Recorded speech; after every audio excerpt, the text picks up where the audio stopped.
there's these other concrete possible worlds. Is there another concrete possible world governed by God? Because Lewis, I think he'd call himself an atheist, right? Yeah. Yeah. So there's are there other possible worlds where like certain sci-fi books are true and stuff like that? The official answer is yes. Okay. If those are coherent Yeah. metaphysical possibilities, then Right. they exist. And I think he would accept that they are. You know, Okay. it's a coherent metaphysical possibility for the universe to be governed by a single God or a set of gods. Yeah. Right. Right. Whatever. All these Yeah, stories, as long as they're coherent. that's right. So all the religions could be true depending on which concrete world we're talking about. That's right. That's Yeah. right. So I thought about this because I think I don't know the relationship between Lewis and Plantinga. I think they might have been friends, but I'm not positive on that. I don't think Lewis had many enemies in the sense Okay. that I think that he was friendly with just about everybody he corresponded with. They disagree. You're right. And Right. might disagree about every last thing. Yeah. And you mentioned that in one of the episodes. It might have been the last one, but the Christians coming at him, particularly because he was a systematic thinker and he's because he's reducing modality to concrete particulars and stuff. So Yeah.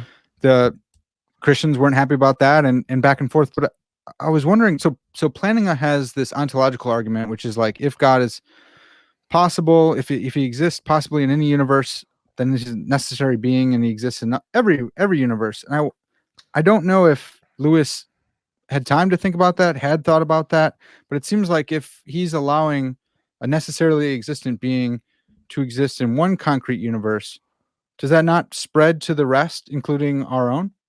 Yeah, I mean, I think that if you so I don't know everything about Lewis's philosophy of religion. Sure. Right. But I do know that number one, he believes that with respect to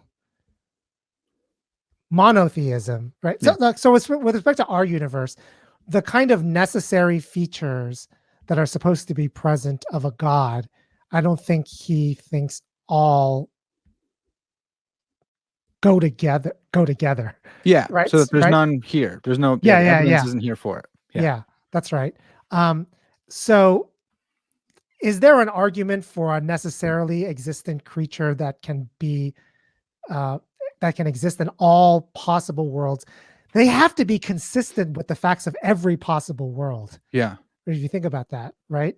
Yeah. I don't know like Lewis's official view about this, but I would hazard to guess that there's no single deity, right? No one deity that can possibly be consistent, right? Whose traits are consistent with every possible world. I mean, look, there are possible worlds that have, there has to be a possible world which there's only one thing.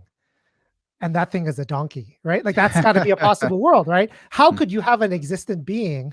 Like you'd have to think that was impossible. Yeah. If you said that there has to be another being, a deity, in addition to the one donkey. Well, that's when you pull out the incredulous stare, right? And that just knocks it down. And Well, so I would say that he would think that a being that had to exist in all possible worlds, I don't know if that's itself possible. It has to be. Right. So that I think that's Plantinga's line. He says like if this being is possible and we let him exist in any possible world, then he exists in every possible world. So what you'd have to do is show that what some of the attributes are in contradiction to each other, or show that possible. Right. So it's either either not possible or necessarily and here. Yeah. So yeah, that's interesting.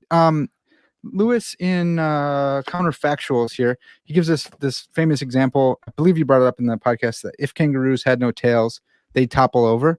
Yeah. There's a concrete possible world where kangaroos are just toppling over for Lewis? Yeah. That's poor kangaroos, man. Yeah. No, absolutely. Absolutely. And that's a nearby world because that's a counterfactual that has to be true. Yeah. Nearby. In every nearby world in which kangaroos didn't have tails, they topple over. So it's got to be a world that's similar enough to our world, but for the change that kangaroos didn't have tails. Yeah. That's wild.